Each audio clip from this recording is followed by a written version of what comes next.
कैसे कर्नाटका का एक आदमी जो स्टेशन पर फल फ्रूट्स बेचने का काम किया करता था, उसने एक ऐसे स्कैम को अंजाम दिया जो आज इतिहास में दर्ज है। इस स्कैम की बात करें तो ये लगभग 30,000 करोड़ का था, जिसका मास्टरमाइंड अब्दुल करीम तेलगी था, जिसने पूरे भारत को हिलाकर रख दिया था। तो आज के इस वीडियो में हम इसी स्कैम को बारीकी से जानेंगे। साथ ही हम ये भी समझेंगे कि इतने बड़े स्कैम को आखिर कैसे अंजाम दिया गया। शुरू से शुरू करते हैं। अब्दुल करीम तेलगी रेलवे के ऑफिसर का बेटा था। उसके पिता कड़ी मेहनत और ईमानदारी से रेलवे में काम करते थे और इनकी जॉब की वजह से ही उनका घर चलता था। कुछ टाइम बाद उन्हें पूरी फैमिली के साथ कर्नाटका के खानापुर डिस्ट्रिक्ट में शिफ्ट होना पड़ा। वहीं पर अब्दुल करीम तेलगी की परवरिश हुई। जब अब्दुल की उम्र 7 या 8 साल की थी, तभी उसके पिता की डायबिटीज और कई बीमारियों के चलते मृत्यु हो जाती है। अपने पिता के जाने के बाद खानापुर के रेलवे स्टेशन पर अब्दुल फल बेचने का काम करने लगा। उस टाइम पूरे स्टेशन पर दिन भर में 10 या 12 ट्रेन आया करती थी और इसी के भरोसे इसका परिवार चल रहा था।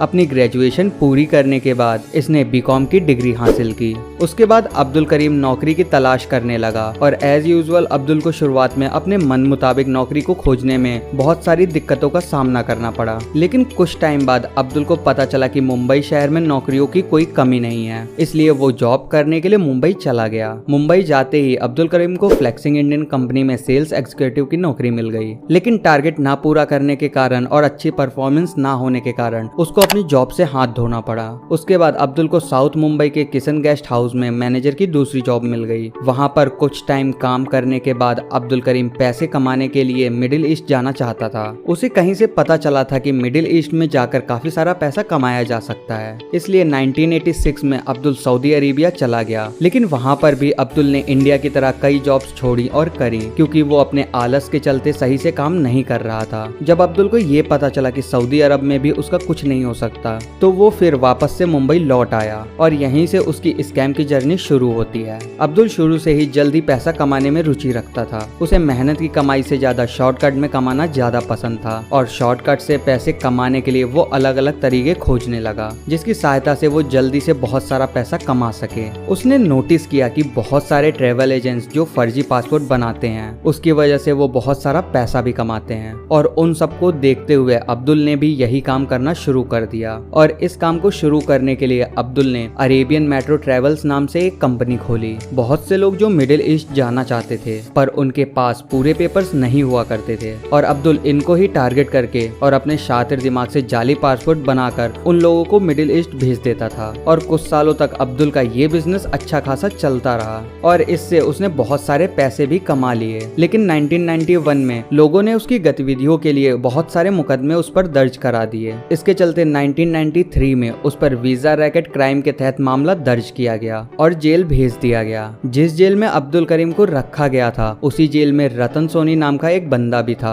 जो स्टॉक एक्सचेंज से जुड़े हुए काम करता था, जिसमें उसने एक फ्रॉड किया था, जिसके चलते उसे भी जेल हो गई थी। और उसी जेल में रतन सोनी ने अब्दुल को बताया कि अगर तुमको क्राइम ही करना है तो कोई बड़ा क्राइम करो। और तभी रतन अब्दुल को बताता है कि गवर्नमेंट का जो स्टैंप ऑफिस है उस पर कोई ज्यादा ध्यान नहीं देता है और हम इसी का फायदा उठाकर नकली स्टैंप पेपर बनाने लग जाएं तो इस पर कोई ज्यादा ध्यान भी नहीं देगा, क्योंकि भारत में स्टैंप पेपर का इस्तेमाल बहुत जगह किया जाता है, इसलिए हम इससे बहुत पैसा कमा सकते हैं। और जब दोनों जेल से निकलते हैं तो दोनों इस प्लान पर काम करना शुरू कर देते हैं। लेकिन उन्हें ये बात पता होती है कि उन्हें अगर ये काम बड़े लेवल पर करना है तो उन्हें पॉलिटिकल सपोर्ट और गवर्नमेंट ऑफिसर्स की हेल्प लेनी पड़ेगी। फिर दोनों ने मिलकर बड़े बड़े नेताओं और गवर्नमेंट ऑफिसर्स से अपनी दोस्ती बनाई। सबसे पहले इन लोगों ने 1994 में स्टैंप पेपर की प्रिंटिंग का लाइसेंस लिया, ताकि जब ये नकली स्टैंप पेपर बेचे तो उन पर कोई शक ना करे। अब्दुल करीम ने स्टैंप पेपर छापने वाली पुरानी मशीनों को खरीदना शुरू कर दिया और साथ ही सरकारी अधिकारियों से बातचीत कर स्टैंप पेपर में इस्तेमाल होने वाले सभी मटेरियल्स की जानकारी हासिल की, ताकि वो same to same stamp paper बना सके।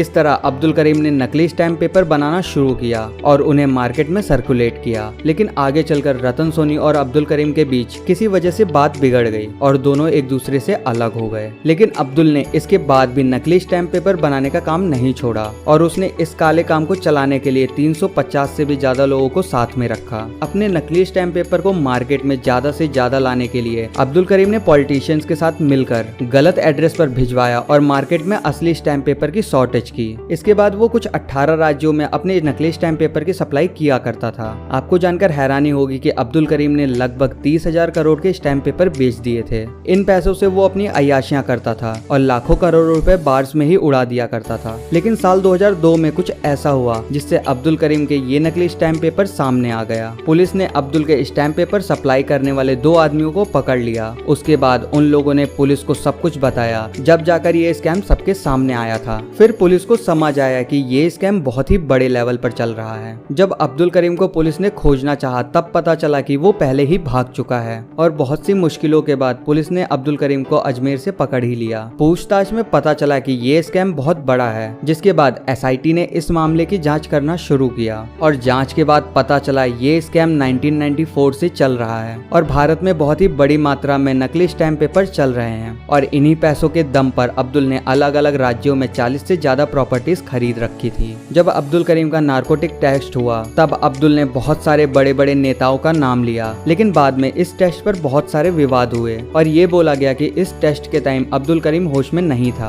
और इस मामले में बहुत से पुलिस वाले भी शामिल थे। जब अब्दुल को पकड़ा गया तब मुंबई पुलिस ने बोला हम फ्लैट की तलाशी लेंगे और उसे भी साथ लेकर जाएंगे और बाद में पता चलता है कि अब्दुल उन्हीं पुलिस वालों के साथ मजे कर रहा है, क्योंकि पैसे देकर अब्दुल ने सबको खरीद लिया था। बाद में ये मामला SIT से CBI को ट्रांसफर कर दिया गया, लेकिन इसके बाद भी ज्यादा कुछ नहीं हुआ और साल 2006 में कोर्ट ने अब्दुल को 30 साल की सजा सुनाई और साथ ही 200 करोड़ का फाइन लगाया और ये फाइन अब तक का किसी क्रिमिनल पर लगाए जाने वाला सबसे बड़ा फाइन है। और अब्दुल के साथ साथ उसकी पूरी गैंग को भी सजा दी गई, लेकिन बाद में उसकी सजा को कम करके 13 साल कर दिया गया और अपनी सजा के दौरान अब्दुल करीम की साल 2017 में मृत्यु हो गई। और ये कहा जाता है कि अब्दुल करीम को भी हर्षद मेहता की तरह जेल में ही मार दिया गया, क्योंकि बहुत सारे नेताओं का नाम इस केस से जुड़ा हुआ था और उसके मरने के बाद पूरा मामला बंद ही कर दिया गया। तो दोस्तों ये कहानी थी 30,000 करोड़ के स्कैम की। आपको नेक्स्ट वीडियो किस टॉपिक पर चाहिए कमेंट में जरूर बताना।